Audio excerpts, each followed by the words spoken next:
दोस्तों आज का हमारा टॉपिक है वर्ड पैड। तो चलिए शुरू करते हैं। जैसा कि दोस्तों आपको पता होगा कि वर्ड पैड एक वर्ड प्रोसेसिंग सॉफ्टवेयर होता है। इसके द्वारा हम टेक्स्ट एडिटिंग का कार्य कर सकते हैं। ठीक है ना। इससे क्या होता है ना, अलग से हमें इंस्टॉल करने की जरूरत नहीं होती हमारे कंप्यूटर में, ये विंडो के साथ ही ऑटोमेटिक इंस्टॉल होता है। ठीक है ना। और वर्ड पैड में डॉक्यूमेंट बनाकर हम क्या कर सकते हैं, उसे प्रिंट निकाल सकते हैं और उस फाइल को क्या कर सकते हैं, मेल भी कर सकते हैं। इसके अलावा और क्या क्या कार्य कर सकते हैं, किसी भी प्रकार का लेटर लिखना, एप्लीकेशन लेटर लिखना, नोट्स वगैरह बनाना। ठीक है ना। यहाँ टेक्स्ट की फॉर्मेटिंग से संबंधित कार्य करना, टेक्स्ट के अलाइनमेंट से संबंधित कार्य करना, टाइपिंग करना, उसमें कलर करना, है ना। इस तरीके के विभिन्न प्रकार के जो कार्य होते हैं हम बेसिक लेवल पे हम किस में कर सकते हैं, वर्ड पैड में कर सकते हैं। ठीक है ना। तो देख लेते हैं वर्ड पैड में क्या क्या ऑप्शंस होते हैं, कैसे कैसे किस किस को हमें यूज़ करना होता है। ठीक है। तो सबसे पहले हम सीखेंगे, देखो यहाँ पे क्लिप बोर्ड दे रखा है। क्लिप बोर्ड में लिखा हुआ आ रहा है कट कॉपी और पेस्ट। मतलब कि अगर मेरे को किसी भी टेक्स्ट को कट करना है, कॉपी करना है या पेस्ट करना है, तो मैं क्या करूँगा, क्लिप बोर्ड में से कोई भी इन तीनों ऑप्शन को चूज़ करूँगा वन बाय वन। ठीक है ना। तो जैसे मैंने यहाँ पे कोई नाम लिखा। ठीक है। अब मैं इसी को क्या करना चाहता हूँ, उसकी सेम कॉपी करना चाहता हूँ। तो सेलेक्ट करूँगा और कॉपी पे क्लिक करूँगा। ठीक है। तो ये कॉपी हो गया। अब क्या है, मेरे को ये कहाँ चाहिए, वहाँ पे मैं माउस का कर्सर रख के पेस्ट पे क्लिक कर दूंगा। तो सेम इसकी फाइल बन जाएगी। ये तो हो गया हमारा कॉपी का काम। नेक्स्ट होता है हमारा कट का क्या काम होता है। ठीक है ना। जैसे भी मान लो मेरे को ये जो नाम है यहाँ से हटा के क्या करना है, मेरे को नीचे 4-5 लाइन छोड़ के मेरे को यहाँ से लिखना है। ठीक है ना। तो मैं क्या करूँगा, कट तो कर ही लिया था, अब मैं पेस्ट पे क्लिक कर दूंगा। तो वो यहाँ से हट के कहाँ आ गया, इस लाइन पे आ गया। ठीक है ना। और आप कीबोर्ड के बेस पे भी कर सकते हो, कंट्रोल सी से कॉपी करके या कंट्रोल एक्स से कट करके और कंट्रोल वी से पेस्ट करके भी आप कट कॉपी पेस्ट का ऑप्शन का यूज कर सकते हो। ठीक है। फिर इसमें नेक्स्ट जो आ जाता है, आपको बताता हूँ कि सबसे ऊपर जो पट्टी होती है उसको क्या बोलते हैं, ये होता है हमारा टाइटल बार। नीचे होता है हमारा टास्क बार। ठीक है। टाइटल बार में हमें हमारे देखो नेम का और सॉफ्टवेयर का नेम भी दिखाई दे रहा है। राइट साइड में आपको यहाँ क्रॉस का साइन दिखा रहा है, किसी भी फाइल को अगर अपने उस फाइल को क्लोज करना है तो यहाँ क्लिक करेंगे। ये हमारा मिनिमाइज होता है। ठीक है। छोटा हो जाएगा, बड़ा करना है तो साइज बड़ा हो जाएगा। ठीक है। और ये हमारा क्या होता है, मिनिमाइज होने के बाद ये टास्क बार में चला जाएगा। ठीक है ना। और दोबारा टास्क बार पे क्लिक करेंगे तो हमारा जो सॉफ्टवेयर है दोबारा से ओपन हो जाएगा। ठीक है।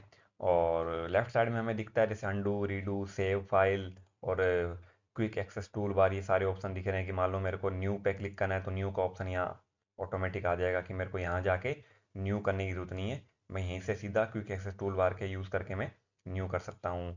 यहाँ मान लो मेरे को प्रिंट प्रीव्यू देखना है कि मेरा प्रिंट कैसा निकलेगा, तो मैं यहाँ क्लिक करके देख सकता हूँ कि मेरा प्रिंट कैसे निकलेगा। ठीक है ना। तो ये क्विक एक्सेस टूल बार में जो ऑप्शन आप टिक करोगे वो क्या होंगे, यहाँ पे शो होने लग जाएंगे। जैसे मान लो मैंने क्या करा, न्यू को हटा दिया तो यहाँ से देखो वो हट गया ना ऑप्शन उसका। ऐसे में प्रिंट प्रीव्यू भी हटा सकता हूँ। तो इस तरीके से आप क्या क्या कर सकते हो, इसको कस्टमाइज कर सकते हो।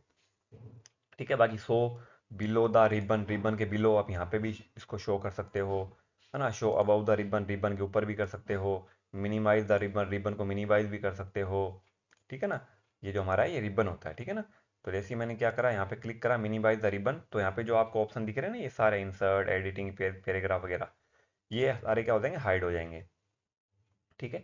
फिर आप जैसे ही यहाँ के दोबारा इसको क्या करोगे, मिनिमाइज द रिबन को अनटिक कर दोगे, तो ये दोबारा सारे हमारे सामने ऑप्शंस ऑन हो जाएंगे। ठीक है ना। फिर हम नेक्स्ट देखेंगे कि भाई फाइल में हमें क्या करता मिलता है। फाइल में हमें new, open, save, save as, print, page setup, send in email, about WordPad, recent documents, exits, ये सारी चीज़ें अपन को मिलती हैं। इनको वन बाय वन समझ लेते हैं।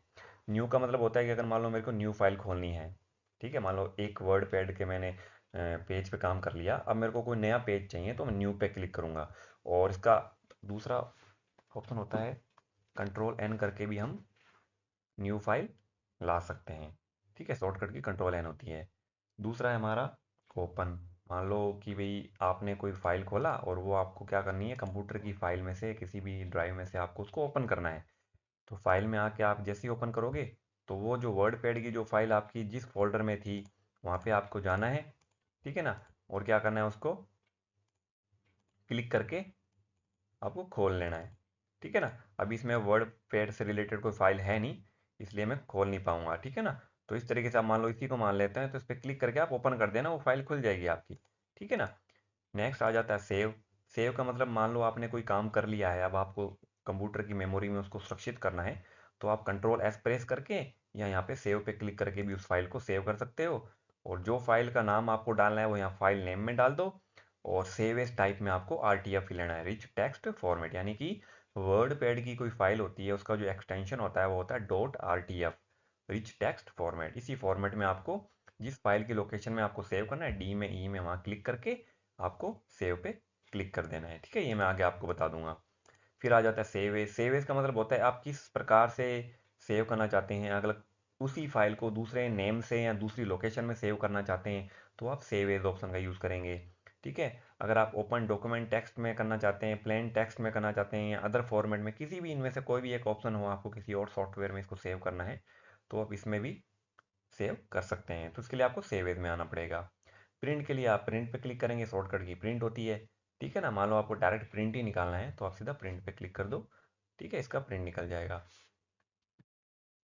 पेज सेटअप में मतलब पहले पेज दिखाएगा ये आपको कि भी आपका जो प्रिंट है वो पेज है वो कैसा दिखेगा प्रिंट होने से पहले। तो अपन को क्या करना है, पेज सेटअप पे क्लिक कर देंगे। ठीक है ना।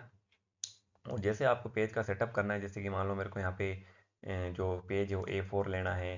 ठीक है ना, तो प्रिंट करने से पहले अपन उस पेज को क्या करेंगे, सेट करेंगे, किस प्रिंट में निकालना है, किस पेज में हम निकाल रहे हैं उसको। ठीक है ना, जो प्रिंटर में हमारा पेज लगा हुआ है वो A4 है, लीगल है, कौन सा है, पोर्ट्रेट मोड में है, लैंडस्केप मोड में है, किस हिसाब से है वो सेट करके फिर हमें क्या करना है, सीधा यहाँ पे प्रिंट करना है। ठीक है ना, प्रिंट में भी प्रिंट प्रीव्यू का ऑप्शन आ रहा है यहाँ पे। क्विक प्रिंट आ रहा है कि सीधा प्रिंट निकल जाएगा। प्रिंट प्रीव्यू में पहले हमें दिखेगा वो डॉक्यूमेंट कि वो कैसा है, कैसा लग रहा है ना। तो प्रिंट में जाके हम और भी ऑप्शन देख सकते हैं। ठीक है, सेंड ईमेल मतलब मेरे को यहीं से डायरेक्ट किसी को मेल करना है तो यहाँ से मेल कर सकता हूँ। एग्जिट करना है, एग्जिट कर सकता हूँ। अबाउट वर्ड पैड देखना है मेरे को कि वर्ड पैड है क्या, तो ये बता देगा कि भाई ये जो वर्ड पैड है वो जो है इस ऑपरेटिंग सिस्टम से रिलेटेड ही, इसी के साथ ही हमारे कंप्यूटर में इंस्टॉल हुआ है। ठीक है ना। तो इस तरीके से आप क्या कर सकते हो, फाइल में जाके बहुत सारे ऑप्शन का यूज़ कर सकते हो। ठीक है, फिर अपन देखते हैं कि फ़ॉन्ट वाले ऑप्शन में हमें क्या क्या मिलेगा। ठीक है ना, उससे पहले मैं क्या करता हूँ, MS वर्ड में जाके कुछ पैराग्राफ कॉपी करके यहाँ पेस्ट कर लेता हूँ। तो मैं वर्ड में आया। ठीक है, और यहाँ पे मैंने ब्लैंक डॉक्यूमेंट लिया और यहाँ पे मैंने एक फॉर्मूला लगाया ट्रेंड का, बराबर RAND bracket start bracket close. ये सारे पैराग्राफ आ गए हमारे सामने। इसको मैं क्या करूँगा, सबको सेलेक्ट कर लूँगा, पहले कंट्रोल A प्रेस करके, और कॉपी कर लूँगा कंट्रोल C करके। यहाँ आप राइट क्लिक करके भी कॉपी कर सकते हो, या यहाँ से भी सी कॉपी कर सकते हो आप। और सेलेक्ट करने का ऑप्शन यहाँ पे भी होता है, सेलेक्ट ऑल। ठीक है ना। अब इसको कर दो क्लोज, और वर्ड पैड में आके आप क्या करोगे, पेस्ट कर दो इसको यहाँ से। ठीक है, यहाँ आप राइट क्लिक करके भी पेस्ट कर सकते हो, दूसरा आप कंट्रोल V करके भी पेस्ट कर सकते हो। ठीक है ना। तो हमारे सामने क्या हुआ, इतने सारे पैराग्राफ आ गए हमारे पास प्रैक्टिस करने के लिए। और यहाँ पे मैं हेडिंग डाल देता हूँ।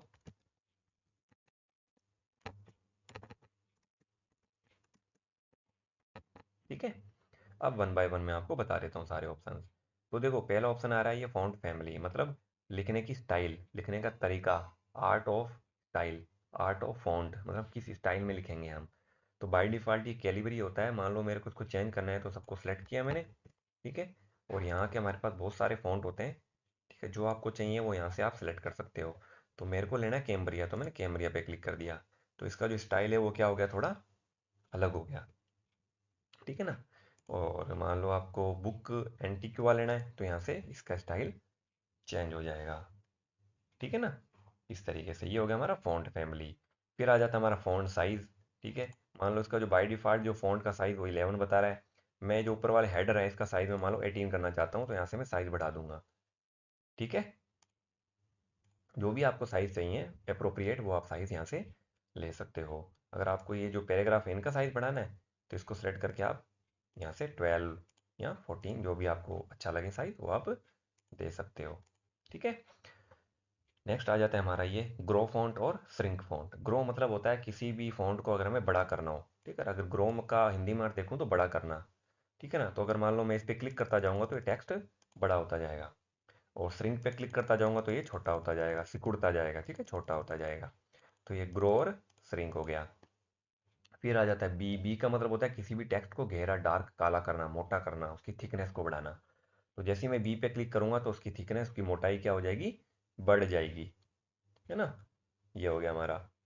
फिर आई पे क्लिक करूंगा तो क्या होगा, इटालिक हो जाएगा, ठीक है ना। मतलब कि कोई भी टेक्स्ट हमें तिरछा दिखाना हो तो उससे क्या होगा, हमारा जो टेक्स्ट है वो टेढ़ा हो जाएगा। किस ऑप्शन से, आई के ऑप्शन से।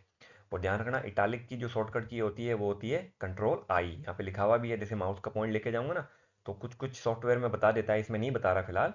बट इटालिक की शॉर्टकट की क्या होती है, कंट्रोल आई होती है। जैसे मैं कीबोर्ड से दबा रहा हूँ कंट्रोल आई, तो देखो ये वापस नॉर्मल हो गया। दोबारा कंट्रोल आई दबाया तो मैं तिरछा हो गया, टेढ़ा हो गया ना। कंट्रोल बी करा तो नॉर्मल हो गया, फिर दोबारा कंट्रोल बी दबाया तो बोल्ड हो गया। ऐसे ये होता है अंडरलाइन, यानी कि नीचे क्या हो जाएगी, अंडरलाइन स्टार्ट हो जाएगी। जैसे मान लो कोई भी टॉपिक होता है, मेन हेडर होते हैं, हेडिंग होती है, अपन अंडरलाइन कर देते हैं ना, एग्जाम वगैरह में भी अपन करते हैं। अपने जो अपने कॉपियाँ वगैरह लिखते हैं, है ना, कोई मेन हेडिंग होती है, उसको अपन क्या करते हैं, अंडरलाइन कर देते हैं ना। वैसे ही इसका यूज़ होता है। तो कंट्रोल यू कर दोगे तो दोबारा नॉर्मल हो जाएगा, दोबारा कंट्रोल यू दबा दोगे तो दोबारा इसके नीचे अंडरलाइन आ जाएगी, ठीक है। नेक्स्ट होता है हमारा स्ट्राइक थ्रू। स्ट्राइक थ्रू का मतलब होता है इस पैराग्राफ या इस टेक्स्ट के बीच में अगर मेरे को एकदम स्ट्रेट लाइन चाहिए, एकदम सीधी रेखा चाहिए, तो मैं क्या करूंगा, स्ट्राइक थ्रू पे क्लिक कर दूंगा। अब इसका यूज़ क्या होता है, इसका काम क्या होता है, देखो इसका काम ये होता है कि मान लो कोई चीज़ हमें गलत दिखानी हो बट उसको हटाना ना हो, गलत दिखाना हो और गलत दिखा के उसकी जगह कुछ और देना हो।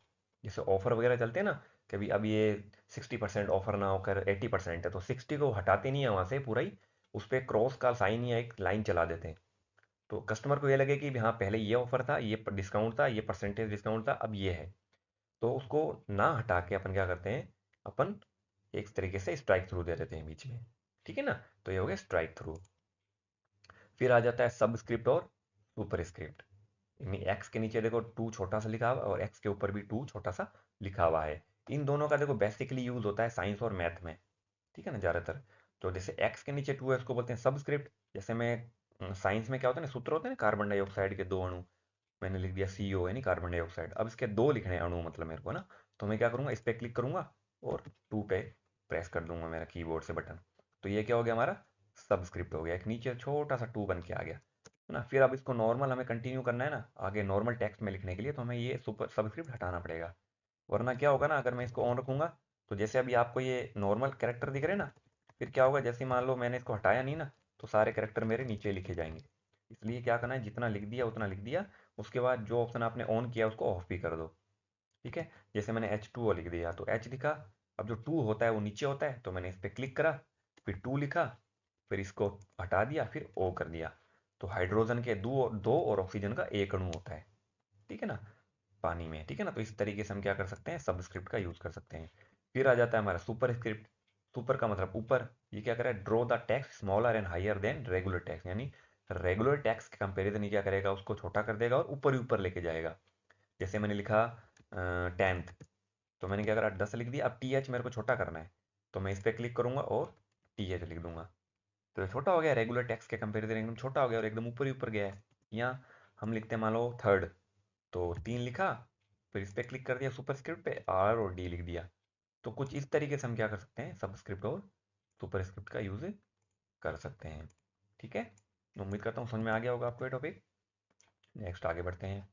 ये होता है हमारा टेक्स्ट कलर, कि मान लो बाय डिफ़ॉल्ट तो ब्लैक ही होता है, मेरे को कुछ और कलर में इसको शो करना है, तो मैं सेलेक्ट करके क्या करूँगा, कोई भी कलर ले लूँगा यहाँ से, ठीक है ना। तो जो आपको कलर अच्छा लगे वो आप कलर दे सकते हो। ध्यान रखना ब्लैक एंड वाइट प्रिंटर में ये ब्लैक एंड वाइट ही निकलेगा, भले आप कलर कोई सही दे दो। बट अगर आपका कलर रंगीन है, इंकजेट है, तो आप उसमें जो कलर दोगे वही प्रिंट होके निकल के आएगा, ठीक है। तो ये हो गया हमारा टेक्स्ट कलर। फिर आ जाता है टेक्स्ट हाईलाइट कलर। मतलब कि आपने देखा होगा अक्सर स्टूडेंट्स क्या करते हैं ना, कोई भी नोट्स, कोई भी टॉपिक्स, बुक्स वगैरह रीड कर रहे होते हैं, तो अगर उनको कोई चीज़ ऐसी लगती है ना कि जो बहुत ज़्यादा नोटिस करने वाली है, नोट करने वाली है, इंपॉर्टेंट है, उसको क्या करते हैं स्टूडेंट, या तो नीचे पेंसिल से अंडरलाइन कर देते हैं, या उसको क्या करते हैं ना, हाइलाइटर पेन से हाईलाइट कर देते हैं। तो जैसे मान लो इसी को ही मेरे को क्या करना है, हाईलाइट करना है, बहुत इंपॉर्टेंट चीज़ है, तो पहले मैं इसको बोल्ड करूंगा थोड़ा और अच्छा दिखे, फिर मैं यहाँ के इसको येलो कलर से हाईलाइट कर दूंगा। तो सामने वाले का जो फोकस होता है वो इसी पे ही जाएगा, सबसे पहले यही दिख रहा है हमें, अलग सा ही दिख रहा है। यहाँ कोई कंप्लेन लिख रहे हैं, कोई एप्लीकेशन लिख रहे हैं किसी अधिकारी को, किसी पुलिस थाने में, या किसी भी मुख्यमंत्री को, किसी भी तहसीलदार, किसी को भी हम अगर एप्लीकेशन लिख रहे हैं, कोई कंप्लेन लिख रहे हैं, तो हम चाहते हैं कि यार जो हमारा व्यक्ति है, जो ये हमारी नोट्स या एप्लीकेशन या लेटर वगैरह पढ़े, तो मेरा मुद्दा क्या है, बेसिक मेरा मोटिव क्या है उसको बताने का, कि मैंने ये लेटर उसको क्यों लिखा है, वो देखते ही तुरंत पहचान जाए, उसको देखते ही समझ में आ जाए कि मैं कहना क्या चाह रहा हूँ, मैंने लेटर क्यों लिखा है। तो उसलिए अपन क्या करते हैं ना, उसको हाईलाइट भी कर देते हैं अक्सर, कि भी सामने वाले का फोकस इस पे चला जाए सबसे पहले। ठीक है ना, तो ये हो गया हमारा टेक्स्ट हाईलाइट। अगर आप इसको दोबारा डीएक्टिवेट करना चाहते हो, हटाना चाहते हो, तो सेलेक्ट करके या नो कलर कर दो आप, और बोल्ड हटा दो तो दोबारा नॉर्मल हो जाएगा। ठीक है ना, ये हो गया हमारा फॉन्ट सेक्शन। फिर आ जाते हैं हम पैराग्राफ सेक्शन में। ये भी बहुत इंपॉर्टेंट है, ध्यान से समझ लेना इसको। ठीक है, तो बाय डिफ़ॉल्ट अगर अपन कोई भी टेक्स्ट लिखते हैं तो वो लेफ्ट से राइट लिखते हैं, कोई भी टेक्स्ट बाय डिफ़ॉल्ट सेंटर में नहीं होता। सेंटर में तो हम तब करते हैं जब हमें सेंटर में उसको चाहिए हो। तो देखो ये बाय डिफ़ॉल्ट यहाँ पे देखो क्या, ये जो ब्लू मार्क है वो यहाँ पे कवर ओवर का इससे है ना, ये ऑप्शन है। तो अगर मान लो मेरे को सेंटर में लिखना है, तो मैं इसको सेलेक्ट करके क्या करूँगा, आगे वाले नेक्स्ट वाले ऑप्शन पे क्लिक कर दूंगा। तो ये टेक्स्ट जो होगा मेरा क्या आ जाएगा, सेंटर में आ जाएगा। इसकी शॉर्टकट की कंट्रोल ई होती है, देखो यहाँ पे दिखाई भी दे रहा है ना, कंट्रोल प्लस ई। ऐसे ही अगर मेरे को राइट में लाना है, तो यहाँ तो कंट्रोल आर प्रेस करूंगा, यहाँ मैं इस पर क्लिक कर दूंगा, तो ये क्या करेगा, डॉक्यूमेंट के राइट साइड में टेक्स्ट को लेके चला जाएगा। ऐसे ही अगर मेरे को दोबारा लेफ्ट में लाना है, तो कंट्रोल एल, यहाँ मैं इस पर क्लिक कर दूंगा तो दोबारा लेफ्ट में आ जाएगा। तो ये हो गया हमारा लेफ्ट, सेंटर और राइट। नेक्स्ट आ जाता है हमारा जस्टिफाई। इसका क्या यूज़ होता है, इसका यूज़ होता है बेसिकली पैराग्राफ को अलाइन करने के लिए, लेफ्ट और राइट दोनों तरफ से एक्स्ट्रा स्पेस क्रिएट करके, ताकि जो हमारा डॉक्यूमेंट है वो लेफ्ट और राइट दोनों से क्या हो जाए, इक्वल हो जाए, मतलब अरेंजमेंट उनकी एकदम सही हो जाए। ठीक है ना, तो हम क्या करते हैं, सेलेक्ट करते हैं इसको और यहाँ क्लिक कर देते हैं। तो देखो यहाँ से क्या होगा, दोनों लेफ्ट और राइट दोनों बराबर हो गए। ठीक है, तो इस तरीके से आप जस्टिफाई यानी कंट्रोल जे शॉर्टकट की होती है, इसका यूज़ आप कर सकते हो। फिर आ जाता है हमारा इंडेंट और डिक्रीज इंडेंट। मतलब कि ये जो आपको इतना खाली एरिया दिख रहा है, और ये जो आपको दिख रहा है रूलर में, ये वाला पोर्शन जो ग्रे कलर का है, ब्लू कलर का है लाइट, और ये वाइट कलर का है जहाँ तक हमने लिख रखा है, मतलब जहाँ तक ये वाइट कलर की जो रूलर है, पट्टी है, वहाँ तक ही टेक्स्ट है। आगे उससे जहाँ ब्लू स्टार्ट हो रहा है वहाँ से कोई भी टेक्स्ट नहीं है, ये ब्लैंक एरिया है। तो मैं चाहता हूँ कि ये जो इतना टेक्स्ट है वो थोड़ा और आगे चला जाए, मतलब यहाँ से ये जो है रूलर थोड़ा और आगे आ जाए, तो मैं इंक्रीज इंडेंट पे क्लिक करूंगा। तो वन बाय वन, एक पे, दो पे, है ना, तीन पे, इस तरीके से क्या कर रहा है, रूलर बाय रूलर ये आगे जा रहा है। ठीक है ना, और पीछे आना है तो डिक्रीज कर दो। ठीक है, तो इस तरीके से आप क्या कर सकते हो, इंक्रीज और डिक्रीज अपने टेक्स्ट को कर सकते हो। ठीक है ना, रूलर अरेंजमेंट कर सकते हो उसकी। फिर आ जाता है हमारा बुलेट्स या नंबरिंग वगैरह स्टार्ट करनी हो, कोई लिस्ट वगैरह बनाना हो। मान लो ये मैंने सारे पैराग्राफ तो सेलेक्ट कर ही रखे हैं ऑलरेडी, मैं चाहता हूँ इन सबके आगे 1 2 3 4, 1 2 3 4 ABCD रोमन संख्या इस तरीके से डॉट्स वगैरह आ जाएं। तो इसमें 6 प्रकार के हैं टोटल, ये हमारा क्या हो गया, बुलेट्स हो गए। तो देख रहे हो आप सबके आगे क्या आ गया, इस तरीके से ये बुलेट्स वगैरह आ गई है ना। और अगर आप 1 2 3 4 करोगे तो 1 2 3 4 आ जाएगी सबके आगे, ABCD, छोटी ABCD, है ना, लोअर केस में, ये अपर केस, और ये लोअर रोमन संख्या, अपर रोमन केस, इस तरीके से आप क्या कर सकते हो, इन सभी ऑप्शंस का यूज कर सकते हो। ठीक है ना, तो ये होगी हमारी लिस्ट। फिर आ जाता है लाइन स्पेसिंग। मतलब कि एक लाइन की दूसरे लाइन से दूरी अगर हमें कम ज़्यादा करनी हो, तो हम क्या करेंगे, इनमें से कोई भी एक ऑप्शन ले लेंगे। जैसे मैंने 2 कर दिया, तो देखो कितना गैप आ गया, एक लाइन की दूसरी लाइन से बीच की दूरी बहुत ज़्यादा हो गई है ना। और अगर मैं कम कर दूंगा तो कम होती जाएगी। ठीक है ना, इस तरीके से हम क्या कर सकते हैं, टेक्स्ट की जो दूरी है वो क्या कर सकते हैं, कम ज़्यादा कर सकते हैं। ठीक है ना, नेक्स्ट अपना ऑप्शन आ जाता है पैराग्राफ। ठीक है, अब इसका क्या यूज़ होता है, देखो मैं आपको बताता हूँ। इस पर क्लिक करते हैं, ठीक है, और यहाँ पे मैं क्या करता हूँ, सब में वन, लेफ्ट और राइट में दोनों में 1 1 डाल के ओके करता हूँ। तो आप देख रहे होगे कि यहाँ से जो मेरा टेक्स्ट है, ये जो रूलर दिख रहा है, ये 1 नंबर पे आ गया। और राइट साइड में भी देखो यहाँ पे क्या हुआ, पहले यहाँ था 15 पे था, फिर यहाँ पे आ गया ये। ठीक है ना, दोबारा देखते हैं, देखो इस पर क्लिक करा, मैंने 2 कर दिया, मान लो लेफ्ट से भी 2 और राइट से भी 2। तो अभी आपको यहाँ दिख रहा है ना, तो ये यहाँ से खिसक के 2 पे आ जाएगा, ये यहाँ से खिसक के यहाँ आ जाएगा, ये देखो आ गया ना। मतलब पैराग्राफ मेरा लेफ्ट और राइट दोनों से क्या हो रहा है, इंडेंट जो है मेरा कम ज़्यादा हो रहा है, मतलब यहाँ से भी बढ़ रहा है और यहाँ से भी घट रहा है। ठीक है ना, एक तो ये हो गया। दूसरा आता है लाइन। ये फर्स्ट लाइन, मतलब फर्स्ट लाइन मेरे को कितने सेंटीमीटर आगे लेके जानी है। जैसे मैं यहाँ पे एक कर देता हूँ, और यहाँ पे भी मैं क्या करता हूँ, एक और एक ही कर देता हूँ, और ओके करता हूँ। ठीक है, अब देखो ये जो लाइन है, देखो फर्स्ट लाइन कहाँ पे आ गई, यहाँ से स्टार्ट हो रही है। ये यहाँ से हमें हर एक पैराग्राफ की पहली पहली लाइन क्या हो रही है, 1 सेंटीमीटर आगे जा रही है। ठीक है ना, कैसे, दोबारा देख लो। लेट करा, फिर मैं यहाँ आया, इनको तो मैंने क्या कर दिया, जीरो जीरो कर दिया। ठीक है, इसको मैंने क्या कर दिया, दो कर दिया मान लो। अब देखना, ध्यान से ध्यान देना। ओके, देखो ये देखो 2 सेंटीमीटर है ना, तो ये दो पे आया है, यानी दो से स्टार्ट हुआ है। ये पूरा एक इसने क्या कर दिया, छोड़ दिया। ये तो पूरा जीरो से स्टार्ट हो रहा है यहाँ से। ठीक है ना, और ये सब जितने भी पैराग्राफ की जो पहली पहली लाइन है, वो क्या हो रही है, दूसरे सेंटीमीटर से, यानी 2 नंबर सेंटीमीटर से स्टार्ट हो रही है। अपन करते हैं ना कभी कभी, थोड़ा सा आगे से लिखते हैं, है ना, स्टार्टिंग से। ठीक है ना, तो उस तरीके से अगर हमें कुछ ऐसा बनाना हो कि स्टार्टिंग की जो लाइन हो जाए वो सारी आगे चली जाए, 2 सेंटीमीटर, 1 सेंटीमीटर, 3 सेंटीमीटर, तो आप क्या करोगे, सारे पैराग्राफ सेलेक्ट करोगे, पैराग्राफ में आके आप यहाँ दो या तीन कर दोगे। जैसे मैं यहाँ तीन कर रहा हूँ, ठीक है ना, तो देखना अब ये दो में है ना, ये तीन पे आ जाएगा। ये देखो तीन पे आ गया। ठीक है ना, बहुत अच्छा ऑप्शन है, बहुत अच्छा दे रखा है इसमें, आप इसको यूज़ करके ज़रूर देखिएगा। ठीक है, इसको मैं दोबारा क्या करता हूँ, ज़ीरो कर देता हूँ। हो गया नॉर्मल। अब और क्या है इसमें ऑप्शन, इसमें और ऑप्शन आ जाता है कि भी add text space after paragraph, ये टिक कर रखा है, इसको मैं हटा देता हूँ। अब देखना क्या होगा, तो क्या हो गया, लाइनों के बीच का जो गैप था हर पैराग्राफ का दूसरे पैराग्राफ के बीच में जो दूरी थी, वो क्या हो गई, एकदम ही घट गई। है ना, एकदम ही कम होगी, सब चिपके हो गए, एकदम पास पास आ गए। और अगर उस पर क्लिक कर दोगे, तो देखो ये गैप बन गया ना, है ना, मतलब कि हर पैराग्राफ के एक दूसरे के बीच में जो गैप है वो होना चाहिए, उसने गैप क्रिएट कर दिया है। ठीक है, कुछ इस तरीके से। फिर नेक्स्ट क्या है इसमें, इसमें आ रहा है कि भाई जस्टिफाई। अगर मान लो मैं लेफ्ट कर दूँ और ओके करूँ, जैसे भी मैंने इसको सेलेक्ट किया, ठीक है, और इस पर मैंने लेफ़्ट कर दिया, तो देखो ये जो है ना, ये यहाँ से दोबारा क्या हो गया, पैराग्राफ हमारा लेफ़्ट में चला गया, जो पहले हमने अलाइनमेंट किया था। ठीक है, और अगर आप दोबारा लेफ़्ट जस्टिफाई करना चाहते हो, तो जस्टिफाई क्लिक करोगे, और यहाँ पे देखना सारा क्या हो जाएगा, ऑप्शन सारा इक्वल हो जाएगा, जो भी पैराग्राफ थे हमारे लेफ्ट और राइट दोनों बराबर हो गए। ठीक है, और क्या है इसमें, टैब, टैब का भी बता देता हूँ। ठीक है, जैसे मान लो मैं नीचे आ रहा हूँ, ठीक है, इसको मैं ऊपर कर देता हूँ। ठीक है, और अब देखते हैं यहाँ पे। ठीक है, जैसे मान लो कि भी मेरे को कोई इसमें टैब का यूज़ करते हैं, मेरे को इक्वल स्पेस वगैरह क्रिएट करना है, 2-2 सेंटीमीटर का। जैसे name, student name, father name, class, roll number, subject, marks, grade, ऐसे, तो इक्वल डिस्टेंस पे आए वो सारे। ठीक है ना, तो हम क्या करेंगे, यहाँ आएंगे, टैब में आएंगे। अब यहाँ में क्या करता हूँ, 2-2 सेंटीमीटर का गैप देता जाता हूँ, सेट करता जाता हूँ 2-2 सेंटीमीटर का।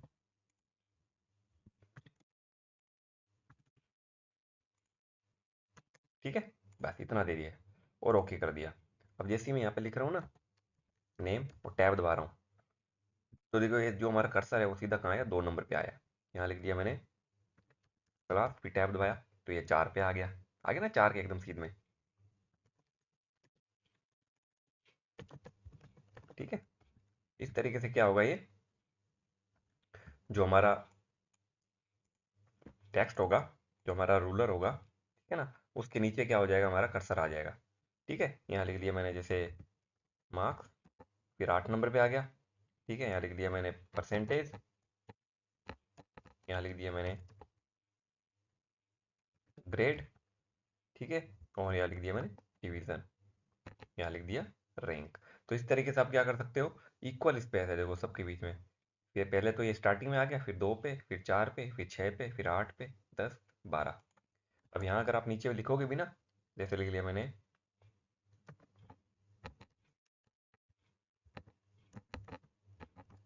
ठीक है, फिर टैब दबाओगे तो उसके नीचे आ गया, फिर टैब दबाया, रोल नंबर डाल दिया। ठीक है, इस तरीके से आप क्या कर सकते हो, यहाँ पे इस ऑप्शन का यूज़ कर सकते हो कि भी जो लेफ्ट राइट है आपका डेटा, क्या होगा, वो टैब दबाने से 2-2 सेंटीमीटर ही आगे खिसकेगा, ज़्यादा नहीं खिसकेगा, आपने सेट कर दिया वो पूरा। ठीक है ना, इस तरीके से। ठीक है, तो देखो सब बराबर में है, कोई आगे पीछे नहीं हो रहा है। हाँ, टेक्स्ट की लंबाई हो सकती है थोड़ी आगे पीछे, बट जाएगा ये दो दो के सेंटीमीटर के नीचे, तीन चार चार के नीचे, पाँच पाँच के नीचे, इस तरीके से अरेंजमेंट एकदम सही हो जाती है हमारी टेक्स्ट की। कुल मिला के कहने का मतलब यही है इसका। ठीक है ना, हमें एक ऑप्शन मिल जाता है कि हम जो टैब है हम हमारे हिसाब से सेट कर सकते हैं कि हमें टैब कितना आगे बढ़ाना है, कितने सेंटीमीटर आगे हमें हमारे टैब को बढ़ाना होता है। ठीक है ना, कुछ इस तरीके से हम क्या कर सकते हैं, इसका यूज़ कर सकते हैं।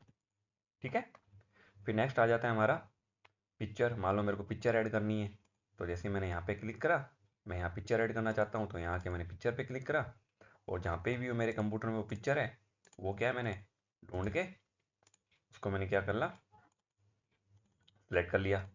ठीक है, तो देखो ये सारी पिक्चर आ गई ना, ये जो भी मैंने सेलेक्ट करी थी। जैसे मैं इसको दोबारा हटा देता हूँ। ठीक है, फिर मैं यहाँ आया, जैसे अभी पिक्चर है ही मेरी। ठीक है, वैसे मैंने ये ले लिया और ओपन करा, तो वो पिक्चर यहाँ बन जाएगी। ठीक है ना, इसको आप कहीं पे भी सेट कर सकते हो या साइज़ वगैरह छोटा कर सकते हो। बाकी इसमें सेट होने वाला कोई ऑप्शन नहीं है, ये जहाँ है वहीं रहेगी, इसमें ये ऑप्शन नहीं है। ठीक है ना, वर्ड पैड में ये ऑप्शन नहीं मिलता है हमें, ये थोड़ा प्रॉब्लम होती है इसमें। तो हम क्या करते हैं, ज़्यादातर माइक्रोसॉफ्ट वर्ड में करते हैं। ठीक है ना, तो इसमें क्या है ना, अरेंजमेंट का कोई ऑप्शन नहीं मिलेगा। माइक्रोसॉफ्ट वर्ड में बहुत सारे ऑप्शन मिल जाएंगे आपको, बस आप इतना समझ लीजिए कि इसका यूज़ होता क्या है बस। ठीक है ना, आगे बढ़ते हैं। फिर आ जाता है पेंट ड्राइंग। मतलब मान लो कि आप पेंटिंग में, एमएस पेंट में कोई ड्राइंग कर रहे हो और उसकी फ़ोटो आप यहाँ चाहते हो। ठीक है ना, तो आप उसका भी यूज़ कर सकते हो, कंट्रोल डी दबा के इसकी शॉर्टकट की होती है। ठीक है, तो ये एमएस पेंट का एक सॉफ्टवेयर खुल जाएगा। ठीक है, यहाँ पे मान लो आपको कोई ड्राइंग करनी है छोटी मोटी। ठीक है ना, वो आप ड्राइंग करके, ठीक है ना, आप जैसे ही इसको क्लोज कर दोगे ना, उसकी फाइल क्या हो जाएगी, वो वहाँ आ जाएगी। जैसे मैं बताता हूँ, देखो मैंने ब्रश लिया। ठीक है, और यहाँ से मैंने क्या करा, एक यूँ ड्रॉ कर दिया। ठीक है, फिर ये फिल विद कलर लिया, इसको फिल कर दिया। इतना ही कर रहा हूँ मैं एक बार। ठीक है, फिर मैं क्लोज कर रहा हूँ, तो देखो वो यहाँ पे बन के आ गई ना। तो कुछ इस तरीके से आप क्या कर सकते हो, जो एम एस पेंट में अगर आपने कोई काम किया हुआ है, तो आप उसकी फाइल को भी यहाँ पे लेके आ सकते हो। ठीक है, फिर नेक्स्ट आ जाता है हमारा डेट एंड टाइम। मान लो मेरे को डेट एंड टाइम ऐड करनी है, तो मैंने यहाँ पे हेडिंग डाल दी डेट, और यहाँ लिख दिया टाइम। ठीक है, फिर इन दोनों को सेलेक्ट किया, राइट में ले आया, साइज कम करा। ठीक है, दोनों के बीच का गैप हटा दिया। ठीक है, और कलर चेंज कर दिया। अब यहाँ मैं डेट देना चाहता हूँ, तो मैं यहाँ के क्या करूँगा, आज की डेट डाल दूंगा 24/3/2024, और यहाँ पे मैं क्या करूँगा, उसका टाइम भी दे दूंगा, जैसे ये दे दिया, तो टाइम आ गया। अब जैसे आप कल आओगे, इस फाइल को खोलोगे, मान लो आज आपने सेव कर ली इस टाइम और इस डेट से, तो आप कल आओगे ना, तो क्या होगा, ये टाइम और डेट भी आपको क्या हो जाएगा, ऑटोमेटिक अपडेट मिलेगा, चेंज हुआ मिलेगा। ये टाइम नहीं मिलेगा आपको, ये इसमें अच्छा फीचर दे रखा है। ठीक है ना, तो ऑटोमेटिक टाइम क्या हो जाएगा, अपडेट हो जाता है, डेट भी अपडेट हो जाएगा, जब भी आप खोलोगे उसको, फाइल को, भले 10 दिन 15 दिन साल भर बाद ही क्यों ना खोलो। ठीक है ना, ये हो गया हमारा डेट और टाइम। फिर आ जाता है हमारा इंसर्ट ऑब्जेक्ट। इसका क्या यूज़ होता है, इसका यूज़ मैं आपको बताता हूँ। जैसे मैं कंट्रोल एन करके न्यू फाइल लेता हूँ, को सेव कर देता हूँ एक बार। ठीक है,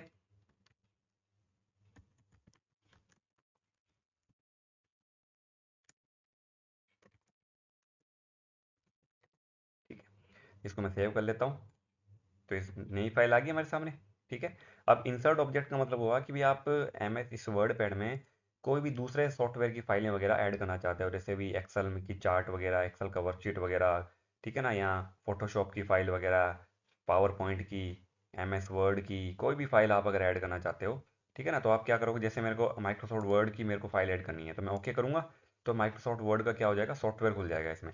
खुल गया। अब मान लो मैंने यहाँ पे टेबल बनानी है। ठीक है, तो मैं इंसर्ट में आके क्या करूँगा, टेबल लूँगा, और यहाँ से मैंने रो और कॉलम ले लिए। ठीक है ना, और यहाँ पे मैंने क्या करा, जो भी नेम वगैरह को देना है मेरे को, नेम वगैरह दे देता हूँ। ठीक है, हेडिंग वगैरह डाल देता हूँ।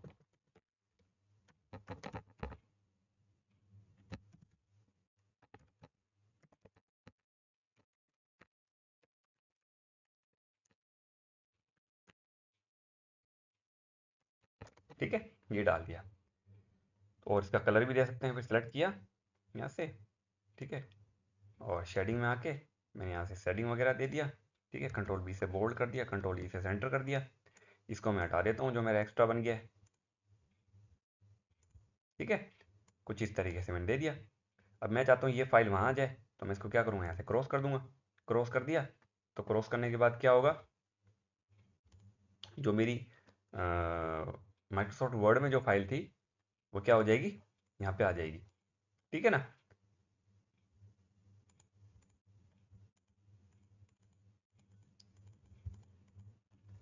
देखो, ठीक है, जैसे भाई ये फाइल थी मेरी, है ना, और मैं यहाँ चाहता हूँ, तो मैं क्या करूँगा, दोबारा यहाँ से इसको क्लोज कर दूंगा। ठीक है, इसको यहाँ से मैंने क्या करा, बड़ा कर दिया। ठीक है, तो देखो थोड़ा देर से आया है, पर आया ज़रूर है, क्योंकि टाइम लेता है ये थोड़ा। ठीक है ना। तो इस तरीके से अपन क्या कर सकते हैं, किसी और फाइल में, किसी और सॉफ्टवेयर में अगर हम कोई फाइल ऐड करके इसमें चाहते हैं इंसर्ट करना, तो हम क्या कर सकते हैं, इंसर्ट ऑब्जेक्ट का यूज़ कर सकते हैं। बाकी इसमें लिखना है तो आप बाद में क्या करोगे, जब आपको लिखना है तो आप एम एस वर्ड में ही इसको लिख के यहाँ पे दोबारा उस ऑप्शन का यूज़ कर सकते हो। ठीक है ना। ये होता है हमारा इंसर्ट ऑब्जेक्ट का यूज़। ठीक है, फिर आ जाता है हमारा नेक्स्ट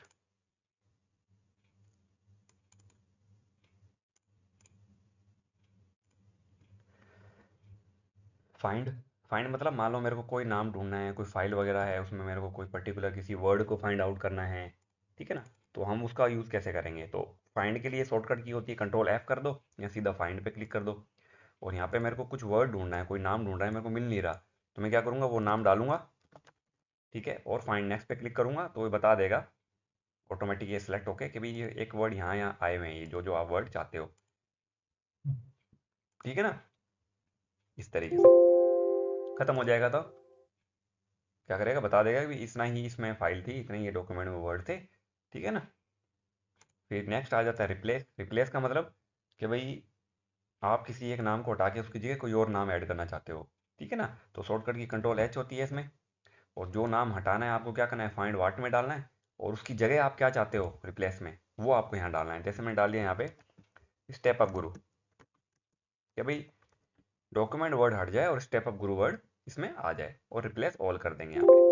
तो देखो जहाँ पे भी डॉक्यूमेंट वर्ड था उसकी जगह क्या आ गया, स्टेप अप गुरु आ गया। तो इस तरीके से आप क्या कर सकते हो, एक ही बारे में सारे जो भी नाम आपको चेंज करने हो एक ही बारी में आप रिप्लेस ऑप्शन का यूज़ करके कर सकते हो। अब अपने लास्ट ऑप्शन बचा है इस वर्ड पैड का, वो भी समझ लेते हैं, सेलेक्ट ऑल। तो सेलेक्ट ऑल मतलब किसी भी फाइल के सारे डॉक्यूमेंट्स को जो भी हमने लिखा है वो सारा कुछ उसमें जो भी लिखा है वो सारा सेलेक्ट हो जाएगा। शॉर्टकट की कंट्रोल A होती है, जैसे मैं क्लिक करूँगा मेरा सारा पैराग्राफ सेलेक्ट हो जाएगा, जितना भी मैंने लिखा है पूरे मेरी फाइल में। ठीक है ना, सब कुछ सेलेक्ट हो जाएगा। ये होता है हमारा सेलेक्ट ऑल। ठीक है। बाकी नेक्स्ट क्या है, व्यू में। व्यू में मिल जाएगा आपको जूम इन यानी बड़ा हो जाएगा, और जूम आउट मतलब छोटे होते जाएंगे, पहले पेज हमारा हमें क्लोज दिखने लग जाएगा अगर हम जूम इन करेंगे तो, है ना, सब बड़े बड़े दिखने लग जाएंगे। अगर मान लो किसी को देखने में इशू है, किसी की आंखों में प्रॉब्लम है, किसी को कम दिखता है, छोटे कैरेक्टर नहीं दिखते हैं, है ना, दूर से नहीं दिखता है, तो क्या कर सकता है, उसको जूम इन करके अपने काम को कर सकता है। ठीक है। और रूलर मतलब ये जो आपको दिख रहा है ये रूलर होता है, अगर अभी अनटिक कर दोगे तो दिखेगा नहीं, है ना, दोबारा ला दोगे तो ये आ जाएगा। ठीक है। और स्टेटस बार मतलब ये नीचे नीचे वाला जो दिख रहा है आपको, अगर ये हटा दूंगा तो यहाँ से कोई भी स्टेटस बार नहीं, हट गया, दोबारा क्लिक करा तो ये आ जाएगा। ठीक है ना। तो ये हमारे क्या होते हैं ना, सारे ऑप्शन है वर्ड पैड में। ठीक है। और फाइल सेव करनी है तो मैं आपको बता चुका हूँ, फाइल पे क्लिक करके सेव पे क्लिक कर दो। तो पहले से मैंने वर्ड पैड वर्क के नाम से यहाँ डाल रखा है, टाइटल बार में दिख ही रहा है। अगर आप किसी और नाम से किसी और लोकेशन में सेव करना चाहते हो तो यहाँ के आपको सेव एज पे क्लिक करना है, और जैसे मेरे को जे पे सेव करना है, ठीक है, इसी नाम से ही। ठीक है, तो मैं सेव कर दूंगा तो ये दूसरी लोकेशन में सेव हो जाएगा। ठीक है ना। और अगर आपको देखना है दिख कैसा रहा है मेरा प्रिंट, जो हमारा वर्क है, तो यहाँ के प्रिंट में प्रिंट प्रीव्यू कर दो, तो ये बता देगा कि भी ये कुछ इस तरीके से हमारा जो डॉक्यूमेंट है वो दिख रहा है।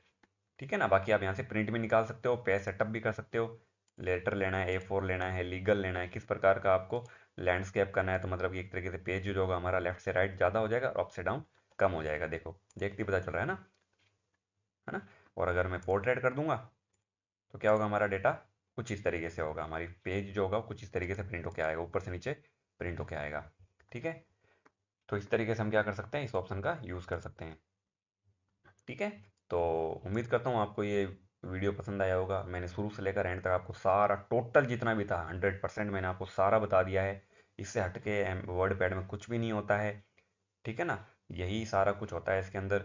तो आप वीडियो को ज़रूर अंत तक ज़रूर देखा कीजिए। ठीक है। और अगर आपको वीडियो पसंद आए तो लाइक ज़रूर करके बताएं। बहुत से लाइक नहीं करते हैं कि भाई कैसा लगा है कैसा नहीं लगा है, हमें बस देख लेते हैं। तो आपसे रिक्वेस्ट है कि आपको लाइक ज़रूर करें अगर आपको पसंद आता है, और कमेंट करके ज़रूर बताएं। और अगर वीडियो शेयर करें, ज़्यादा से ज़्यादा शेयर करें और लोगों तक पहुंचाएं। अगर आपने मेरा चैनल सब्सक्राइब नहीं किया है तो प्लीज़ सब्सक्राइब कर लें। ठीक है, मिलते हैं आपसे नेक्स्ट वीडियो में। बहुत बहुत धन्यवाद।